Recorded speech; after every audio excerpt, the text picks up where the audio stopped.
Hola a todos y todas y bienvenidos a una nueva edición de Grado 5, una coproducción de Epicentro TV y La República. Dina Boluarte minimiza paro nacional pese a marchas y paralización de negocios. Ayer el paro se hizo sentir en toda la capital. Buses, combis, colectivos, mototaxis, bodegueros y mercados detuvieron sus actividades para exigirle al gobierno acciones inmediatas contra las extorsiones y el sicariato. Además, miles de personas salieron a marchar por distintos puntos de la ciudad y a los que llegaron al Congreso la policía no tuvo mejor idea que golpearlos y gasearlos, todo por pedir medidas contra el crimen. Mientras esto ocurría, la presidenta Dina Boluarte dio un mensaje comparando la inseguridad ciudadana con el terrorismo de Sendero Luminoso, dando a entender que el gobierno va a insistir con su proyecto de ley que crea la figura del terrorismo urbano. Veamos lo que dijo la presidenta. Así como derrotamos al terror del Sendero Luminoso, derrotaremos al terror del criminal con acciones de inteligencia y operativos y, por supuesto, con el apoyo de todas y todos los peruanos. Acá no hay espacio para la mezquindad o el pesimismo. Acá lo que hay es un trabajo permanente por la seguridad, que es una de nuestras prioridades. A nuestros hermanos transportistas les recordamos que nuestra lucha por la seguridad no cesa y que necesitamos ser todos un solo frente para acabar de una vez por todas con la delincuencia. No hagamos eco de la división que en nada ayuda. Seamos un solo puño, un solo corazón, un solo amor por la patria. ¿Cómo es eso de que los transportistas no hagan eco de la división? El gobierno parece que sigue sin querer entender lo que está pasando. Aquí no hay ninguna división. Toda la ciudadanía reclama medidas ante la inseguridad ciudadana para detener las extorsiones, pero el gobierno dice que eso es fomentar la división. El premier Adriancén anda diciendo por donde va que detrás de las protestas hay motivaciones políticas y que eso no se puede permitir, que quieren desestabilizar al gobierno y que detrás de todo está el Movadef. Lo único que la ciudadanía pide son acciones contra el crimen. Por ejemplo, que el Congreso derogue la ley pro crimen organizado. Transportistas exigen acciones contra el crimen al Congreso. Ayer un grupo de representantes de los transportistas fueron recibidos por el Congreso y ahí sucedieron varias cosas. Durante la sesión, el presidente de la Confederación de Transportistas, Miguel Ángel Palomino, les recalcó a los congresistas que el paro iba a continuar hasta que los congresistas no deroguen esta norma y manden al archivo la propuesta sobre terrorismo urbano. Escuchemos un extracto de lo que dijo. A usted, señor congresista, con todo el respeto que se merece, antes que usted sea congresista, los conductores, los autocolectiveros, yo todavía no era dirigente, estuve sentado. Usted pidió el voto diciendo que usted iba a proteger el transporte. Se olvidó. Y eso duele. Cuando muchos de los congresistas van y nos buscan para pedir votos y cuando entran al Congreso nos traicionan. ¿Y ahora qué vamos a decir al pueblo? ¿Qué vamos a ir diciendo? Que hemos venido a conversar bonito con ustedes. Estamos diciendo la verdad. No nos maten. No nos maten. Nosotros tenemos que trabajar en libertad, en tranquilidad. Queremos soluciones concretas. Como dijo mi compañero, necesitamos que el presidente del Congreso, ustedes son que legislan las leyes, tiene que decir, señores, el pueblo ha parado, ¿sí o no? Hemos parado el día 26. Hoy día hemos parado para un paro de 72 horas. Si no sacamos hoy día un acuerdo concreto, si es posible hacemos una huelga de hambre nosotros, los que somos de la comisión, hasta que ustedes resuelvan ese problema. Pero la actitud de los congresistas frente a los reclamos de los manifestantes fue como las de Jorge Montoya, quien ayer personificó al Congreso durante un tenso diálogo con un grupo de dirigentes de transporte. Jorge Montoya se exaspera ante reclamos de dirigentes de transportistas y pierde los papeles. El congresista de Honor y Democracia Jorge Montoya se exasperó al despedirse de los dirigentes de gremios de transporte que presentaron su pliego de reclamos ante la presidencia del Consejo de Ministros y tildó su exposición como amenazadora y llena de matonerías. Incluso los insultó. Ante esto, los representantes le contestaron que debía respetarlos y preocuparse en atender sus pedidos. Quiero que me escuchen, yo no acepto matonerías ni amenazas, carajo, dijo Montoya dirigiéndose a Richard Barnechea, presidente de la Alianza Gremial de Transportistas, quien horas antes había alzado su voz en defensa de su gremio.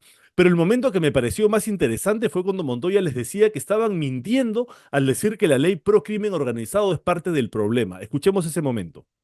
Hablen sobre la verdad, no hablen sobre fantasías, ni sobre narrativas equivocadas. Cuando hay algo que... ¿Por qué lo traes así? Yo me rindo con todos los transportistas. Si estamos trabajando en el tema de las multas, y estoy hablando algo en serio. No estoy hablando te voy a tomar sus nombres para luego gestionar una reunión. Pero jamás acepto mentiras cuando no las entiendo. ¿Qué hemos hecho cada congresista? Has mentido. Te están hablando de una rutina que no existe. O sea, esa ley no blinda, esa ley no blinda a nadie. Están poniendo una condición que no se puede cumplir. Eso está mal. La gente va a estar afuera esperando que ustedes lleven algo que no van a conseguir. Bueno, Montoya dice que pase lo que pase, el Congreso no va a derogar la ley pro crimen organizado. Congreso se aferra a no derogar la ley sobre crimen organizado. Ayer la Junta de Portavoces del Congreso acordó que hoy habrá una sesión extraordinaria del Pleno para discutir todos los proyectos de ley referidos al crimen organizado y la tipificación del delito de terrorismo urbano. Todavía no se sabe si las bancadas llegarán a un acuerdo para derogar la ley 32108 sobre crimen organizado. La congresista del Bloque Democrático Popular, Ruth Luque, alertó que el Parlamento solo discutirá iniciativas para modificar esta norma, pero no para derogarla. Mientras tanto, sus redes sociales, la lideresa de Fuerza Popular, Keiko Fujimori, publicó que su partido ha propuesto medidas como convocar a las Fuerzas Armadas y denunciar parcialmente al Pacto de San José, lo cual es un aprovechamiento político de la situación para llevar a cabo su sueño de convertirnos en parias internacionales y seguir gobernando desde un Congreso que cada vez acumula más poder. Pero no dijo una sola palabra sobre la ley pro crimen organizado que beneficia tanto a políticos investigados como a extorsionadores y sicarios. Por su lado, el líder prófugo de Perú Libre, Vladimir Cerrón, salió en defensa de la ley pro crimen organizado. Queda claro que el fujicerrorismo no quiere dar su brazo a torcer. Hoy se ha convocado a un pleno extraordinario para las 2 de la tarde en el que se supone se discutirán estos temas. Vamos a ver con qué salen ahora. Patricia Chirinos asegura que el Congreso controla a Dina Boluarte. Patricia Chirinos, ex afiliada del partido Avanza País, se pronunció en el programa digital ecuatoriano Vera a su manera sobre la presidenta Dina Boluarte y su relación con el Congreso. Chirinos dijo básicamente lo que es bastante evidente, que la coalición que controla el Congreso es la que sostiene a Dina Boluarte en Palacio y que cuando se cansen de ella simplemente la van a vacar y asunto arreglado. Escuchemos a la congresista Chirinos. Bueno, si bien es cierto, no tenemos un gobierno comunista como el que sí teníamos antes. La señora Boluarte, que es la presidenta el día de hoy en el Perú, devino por una sucesión constitucional. No es que ella haya sido elegida por el pueblo y eso tiene que quedar muy claro. La derecha peruana la tuvo que soportar y la tiene que soportar hasta ahora, porque podemos ir limitando algunas cosas de su comportamiento y de sus decisiones. Sin embargo, de vez en cuando se le escapa su vena izquierdista, ¿no? Y ahí estamos, pues, como Congreso de la República para irla corrigiendo. Digamos que hasta el día de hoy se le ha podido soportar, pero no sabemos si es que va a haber más adelante actos de corrupción y como nosotros tenemos el mecanismo de la vacancia, también podría salir de un momento a otro, porque cualquier cosa puede pasar en el Perú.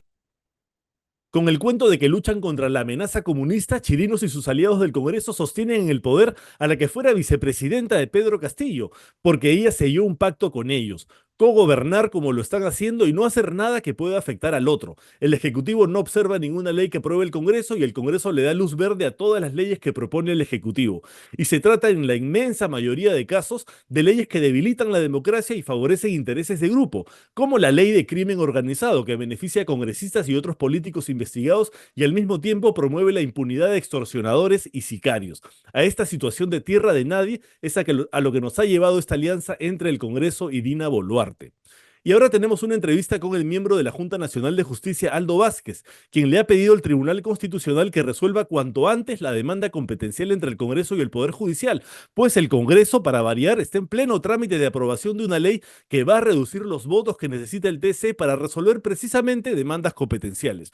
Otra ley pensada para beneficiarse como poder del Estado, aunque eso afecte la autonomía e independencia de poderes. Veamos la entrevista.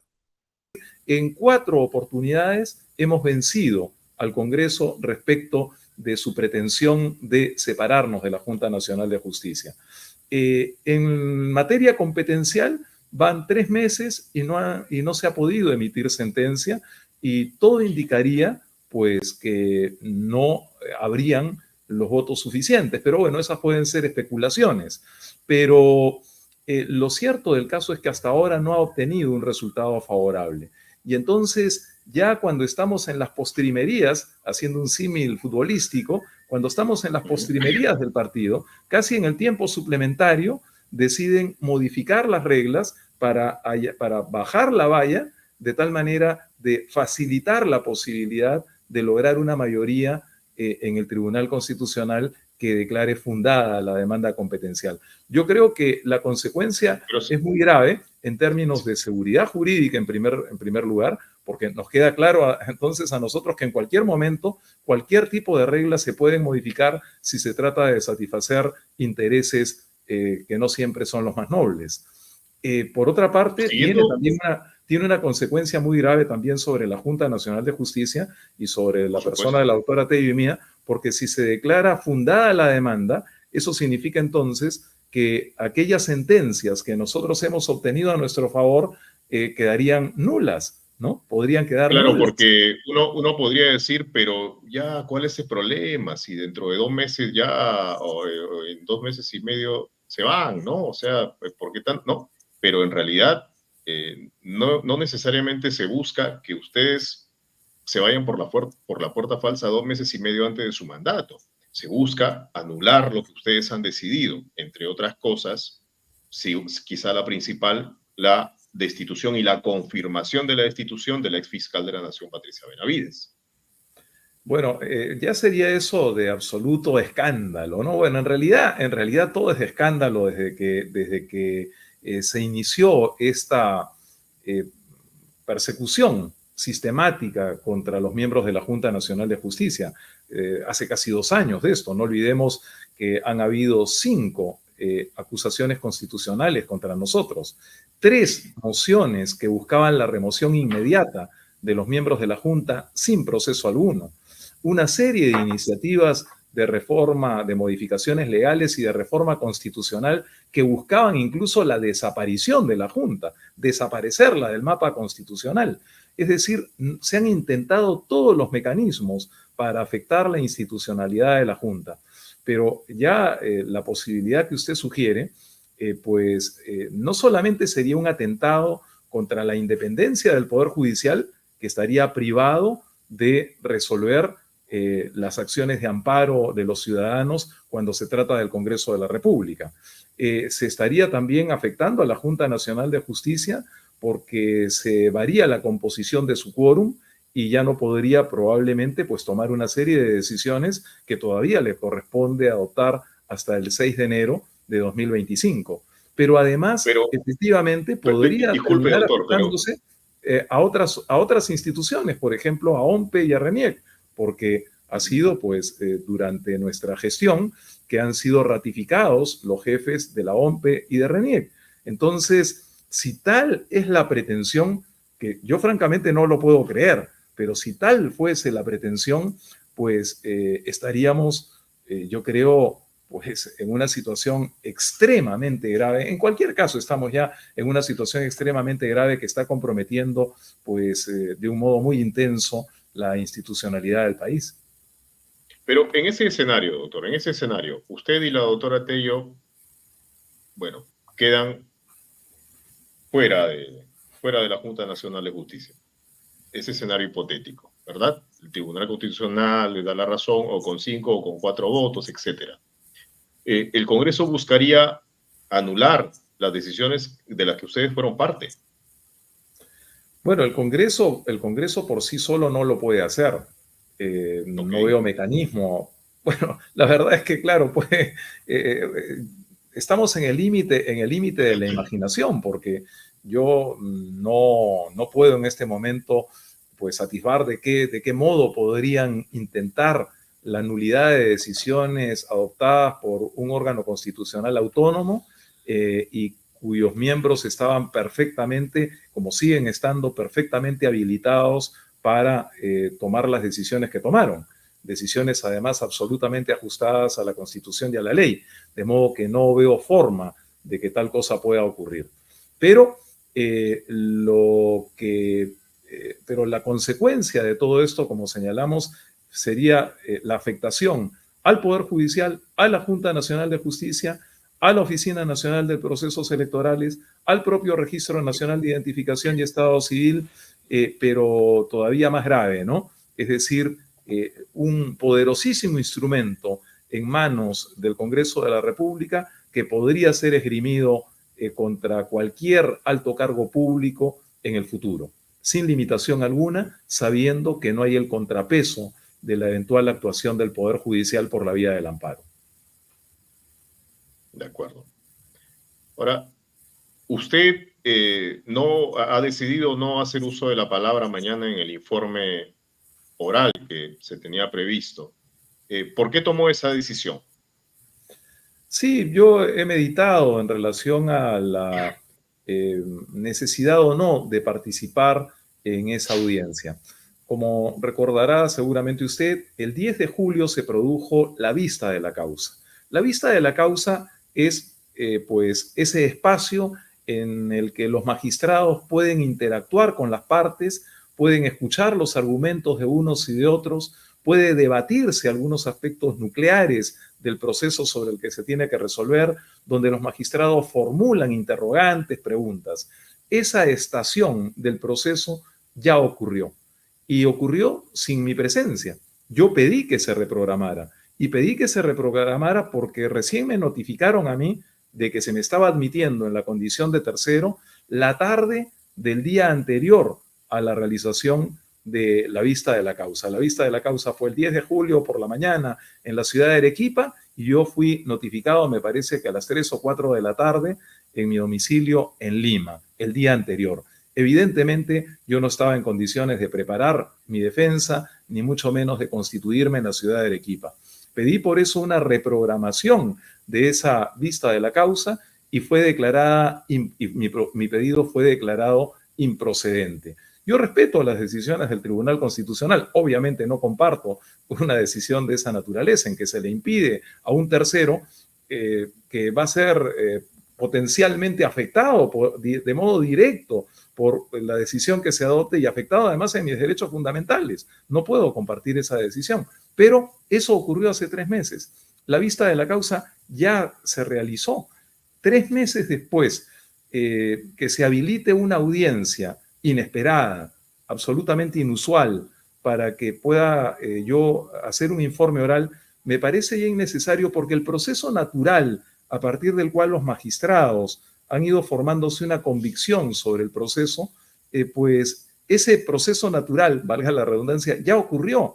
Los magistrados ya interactuaron con las partes, ya las escucharon, ya hicieron preguntas. Es más, durante la vista de la causa, se hicieron preguntas sobre mis derechos fundamentales y yo no tuve oportunidad de responderlas porque no se admitió mi pedido de reprogramación. Ordinariamente, en los tribunales, cuando se ve que ha habido un defecto, que efectivamente no se convocó a quien debió convocarse, se declara la nulidad de la vista de la causa. En este caso no se ha declarado la nulidad de la vista de la causa y se declara la nulidad de tal manera que nada de lo que haya sido dicho o debatido allí puede servir para la decisión final y se vuelve a convocar a otra vista de la causa. Eso no ha ocurrido en este caso.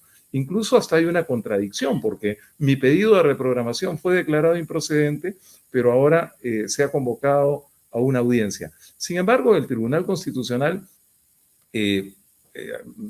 por cuya institucionalidad y por cuyos integrantes siempre invariablemente he expresado y expresaré respeto y consideración, porque eso es lo que corresponde entre las instituciones. Pero, sin embargo, pues estimo yo finalmente que es innecesario que me presente a informar oralmente y lo que he hecho, porque el Tribunal Constitucional así lo ha señalado, además en el auto número 9, me parece que es el que convoca a esta audiencia, ha dicho que se convoca esa audiencia por si el señor Aldo Vázquez lo solicita. Si así lo solicita, pues yo he considerado que no es conveniente ni necesario solicitarlo, sino que por el contrario, más bien he remitido al Tribunal Constitucional mis argumentos por escrito.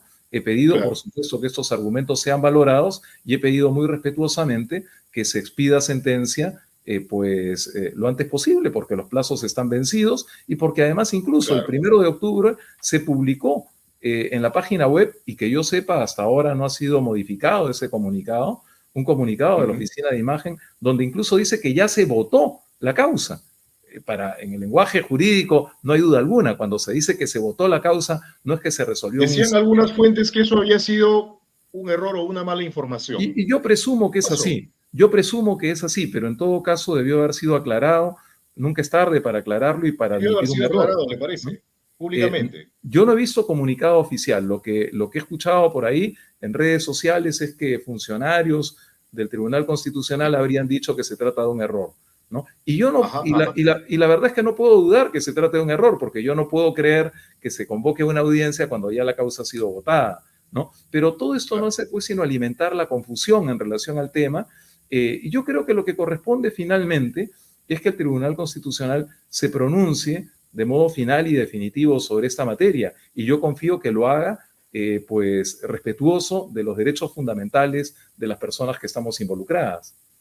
Y bueno, vamos a ver qué pasa hoy con el paro de transportes que se ha anunciado que va a continuar. Hay manifestaciones en distintos puntos de la ciudad y vamos a mantenernos al tanto de esto a través de las redes, tanto de la República como de Epicentro TV. Y ya nos vemos el lunes en una nueva edición de Grado 5. Que tengan buen fin de semana.